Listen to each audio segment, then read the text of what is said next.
ये जंतर मंतर पे जो धरना प्रदर्शन चल रहा है, आमरण अनशन चल रहा है सोनम वांगचुक जी का, और तमाम बच्चे लोग, सभी छात्र जो ये अनशन कर रहे हैं, इतना जो ये त्याग कर रहे हैं, क्या आपको लगता है कि ये समाज में कोई बहुत बड़ा बदलाव ला पाएगा?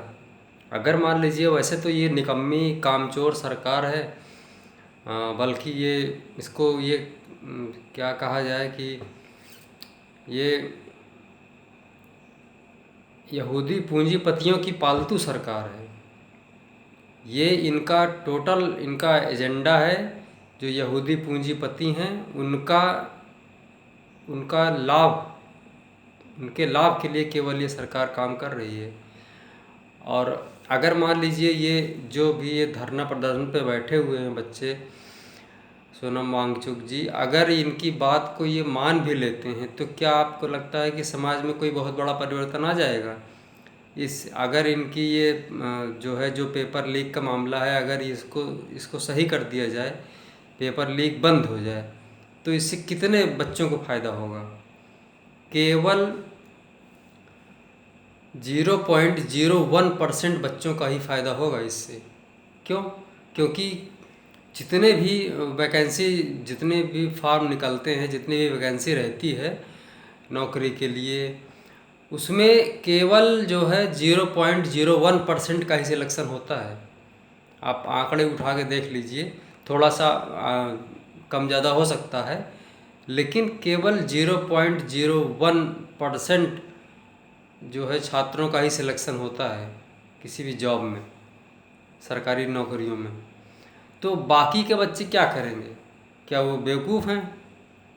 और बेवकूफ़ हैं ही, वो बेवकूफ़ हैं जो वो इस ऐसी जो है, इस तरह की कंपटीशन में वो अपना समय नष्ट कर रहे हैं। और उनके परिवार के, उनके माँ बाप भी बेवकूफ़ हैं, जो इतना पैसा वो बर्बाद करते हैं इनकी कोचिंग में और ट्रेनिंग में, जबकि उसमें सिलेक्शन केवल 0.01 का ही होना है, क्योंकि वैकेंसी उतनी है। ये वर्तमान शिक्षा व्यवस्था इतनी घटिया है, इतनी घटिया है ये, कि इसको पूरा बहुत जो है, बिल्कुल समझ लीजिए, इसको जड़ से बदलने की ज़रूरत है। बहुत बड़ा परिवर्तन करने की ज़रूरत है, तब जो आकर के इसमें कुछ बच्चों का भविष्य कुछ सुरक्षित होगा। क्योंकि आप देखिए कि जितने भी बच्चे निकलते हैं, आप इंटरमीडिएट के बाद में जो भी बच्चे हैं, तो उसमें सबसे टॉपर बच्चे जो हैं, हर स्कूल का एक टॉपर बच्चा ले लीजिए आप, उन टॉपर बच्चों का भी पूरी तरह से नौकरियों में समायोजन करने की औकात नहीं है सरकार की। टॉपर का भी वो पूरी तरह से 100% जॉब नहीं दे सकते हैं, तो बाकी का क्या होगा? तो ये शिक्षा व्यवस्था बहुत ही जो है घटिया है एकदम। ये बेवकूफ़ बनाने वाली है, बच्चों को बेवकूफ़ बनाया जा रहा है, उनके गार्जियंस को भी बेवकूफ़ बनाया जा रहा है। तो इसको बदलने के लिए ये धरना प्रदर्शन ये जो कर रहे हैं, अगर इनकी बात मान भी ली जाती है, तो इससे कोई बहुत बड़ा परिवर्तन होने वाला नहीं है। क्योंकि इससे वो व्यवस्था तो वही से आएगी, 0.01% को ही सिलेक्शन होना है, तो क्या मतलब है ऐसी ऐसी कंपटीशन में जाने का, ऐसी एंट्रेंस एग्ज़ाम में जाने का क्या मतलब है? ये सब जो है केवल अपने आप को लोग बेवकूफ़ बना रहे हैं। हालांकि इनका जो त्याग है वो जो है प्रशंसनीय है, लेकिन ये बहुत बड़ा परिवर्तन नहीं लाएगा समाज में। इस समाज को अगर बहुत बड़ा परिवर्तन लाना है, तो और भी चीज़ें इसमें, और बहुत सारे व्यवस्था बदलनी पड़ेगी, पूर्ण व्यवस्था परिवर्तन करना होगा। और ये व्यवस्था परिवर्तन क्या हो पाएगा? जिस तरीके से अभी सरकार का रवैया है, जनता को ये क्या जो है मच्छर समझते हैं। ये जैसे भरत तिवारी का मामला ले लीजिए, भरत तिवारी को जिस तरह से निपटा दिया गया, तो उसी तरह से हर क्रांतिकारी को निपटाया जाएगा। और ये सब क्यों हो रहा है? इनके हौसले इतने बुलंद क्यों हैं? क्योंकि ये यहूदी पूंजीपतियों, जो कि केवल 10-12 पूंजीपति हैं पूरी दुनिया के, जो पूरी दुनिया पे कंट्रोल करना चाहते हैं, ये उन्हीं हरामियों सालों के जो है ये उन्हीं के बल पे ये सरकार इतना हिम्मत दिखा रही है। तो अगर आपको इसमें बड़ा परिवर्तन लाना है और आप चाहते हैं कि आपको हथियार भी ना उठाना पड़े, शांत तरीके से हो जाए, तो आप ये समझ लीजिए धरना प्रदर्शन से तो कुछ होने वाला है नहीं, ना अनशन से कुछ होने वाला है। आप देख ही रहे हैं जीडी अग्रवाल को कैसे निपटा दिया बीजेपी ने। बेचारे कितना दिन अनशन करते रहे गंगा को बचाने के लिए, लेकिन कोई सुनवाई नहीं हुई, आखिरकार चले गए इस दुनिया से। तो आप ये समझ लीजिए ये गांधीवादी तरीके से कुछ होने वाला नहीं है। होगा तो इसी से अहिंसा का ही मार्ग अपनाना पड़ेगा, लेकिन ये धरना प्रदर्शन से कुछ नहीं होगा। अब सवाल ये उठता है कि हम करें क्या।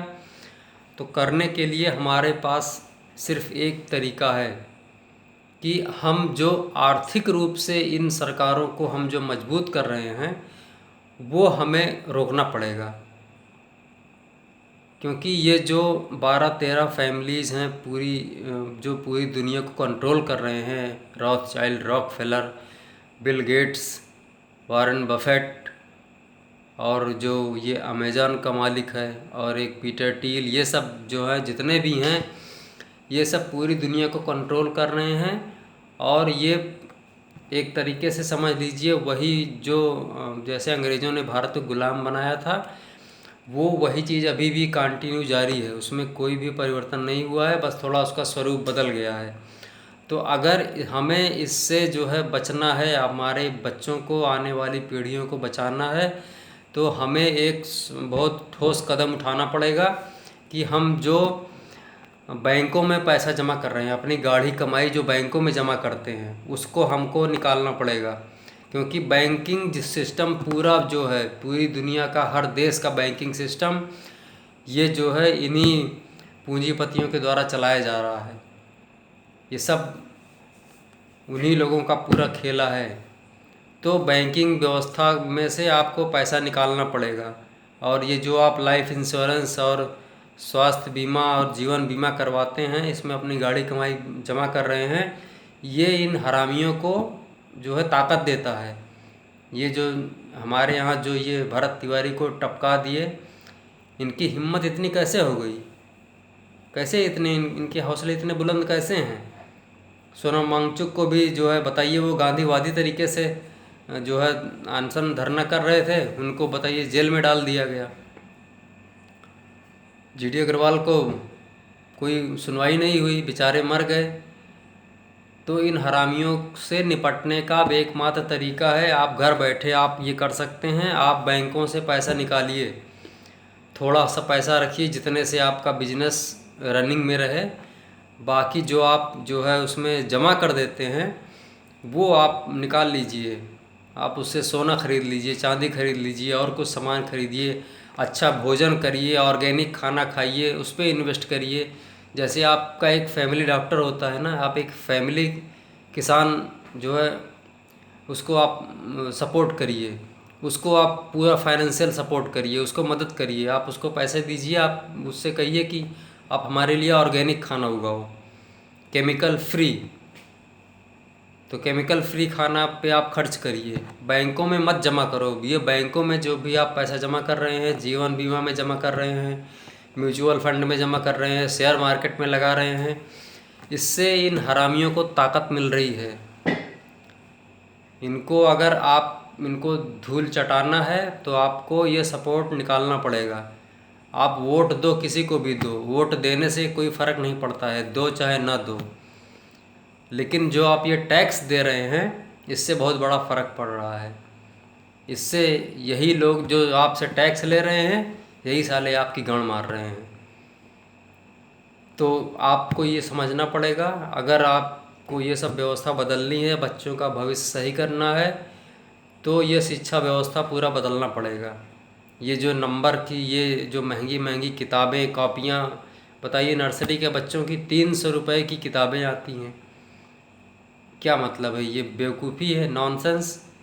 इसको छोड़ना पड़ेगा। ये शिक्षा व्यवस्था सही नहीं है, बिल्कुल घटिया बेहुदा शिक्षा व्यवस्था है। स्कूल आपको बेवकूफ़ बना रहे हैं, आपका शोषण कर रहे हैं। बच्चों का तो समझ लीजिए वो मानसिक शोषण कर रहे हैं, बच्चों पे बहुत अत्याचार हो रहा है। ये इस व्यवस्था को बदलना पड़ेगा। और व्यवस्था बदलने के लिए एक बहुत महत्वपूर्ण काम हो रहा है जनता सरकार मोर्चा के द्वारा। तो आप सभी जनता सरकार मोर्चा से जुड़िए। यूट्यूब पर एक चैनल है निडर इंडिया, इसको देखिए, इसको सुनिए और जनता सरकार मोर्चा के साथ जुड़िए, ताकि आपके बच्चों का भविष्य, आने वाली पीढ़ियों का भविष्य सुरक्षित हो सके और हमें शिक्षा, स्वास्थ्य, न्याय ये बिल्कुल मुफ्त मिल सके। इसलिए हमें ऐसी व्यवस्था बनानी है। जनता सरकार मोर्चा ऐसी व्यवस्था बनाने पर काम कर रहा है। और जल जंगल ज़मीन को बचाना, ये जो गांव-गांव में नल जो है लगाया जा रहा है, हर घर नल, और ये नल लगाया जा रहा है, बाद में इसका पैसा लिया जाएगा और उसके साथ साथ पानी में फ्लोराइड मिला के आपको पिलाया जाएगा। तो इस जहरीली व्यवस्था को भी बदलना है, इसके चक्कर में नहीं पड़ना है। इनका जहरीला राशन, जहरीला पानी नहीं चाहिए। और ये जो इथेनॉल मिलाया जा रहा है ना, ये सब भी इसी का जो है, इसी षड्यंत्र की इसी साजिश का है। सब इसके पीछे वही यहूदी पूंजीपति, अमेरिकी पूंजीपति हैं साले। ये लोग जो है आपका पूरा कैप्चर करना चाहते हैं। पानी व्यवस्था, ज़मीन तो आपकी सब गिरवी है ही। जितना भी विश्व बैंक से कर्जा लेके ये चौड़ी चौड़ी सड़कें बन रही हैं, ये सब ज़मीन गिरवी है विश्व बैंक में। फ्री में पैसा नहीं देता है वो। और जो लोन लिया है सरकार ने, ब्याज चुकाने की औकात नहीं है। तो सब आपकी ज़मीनें जाएंगी जो आधार से कनेक्ट है ये। तो आप ये समझ लीजिए, इसको बहुत जो है बदलने की ज़रूरत है। और आप ये पहली चीज़ तो समझ कि क्या क्या साजिशें ये लोग चल रहे हैं, इनकी साजिशों को समझना। बैंकिंग फ्रॉड जो चल रहा है, लोन दे करके आपको जो लूटा जा रहा है, 8-9 लाख लोन जो है कोई लेता है और 8-9 लाख पे भी कर दिया, उसके बाद भी 8-9 लाख भी बकाया होता है। तो ये बैंकिंग फ्रॉड है, ये लूट चल रही है। इससे आपको निकलना पड़ेगा। जनता सरकार मोर्चा से जुड़िए और इन षड्यंत्रों को समझिए और उसके खिलाफ लड़ाई लड़ना शुरू करिए। और इसका पहला स्टेप है, आप बैंकों से अपना पैसा निकालिए। जीवन बीमा और स्वास्थ्य बीमा, ये सब, ये कंपनियों को फ़ायदा पहुंचाना बंद करिए।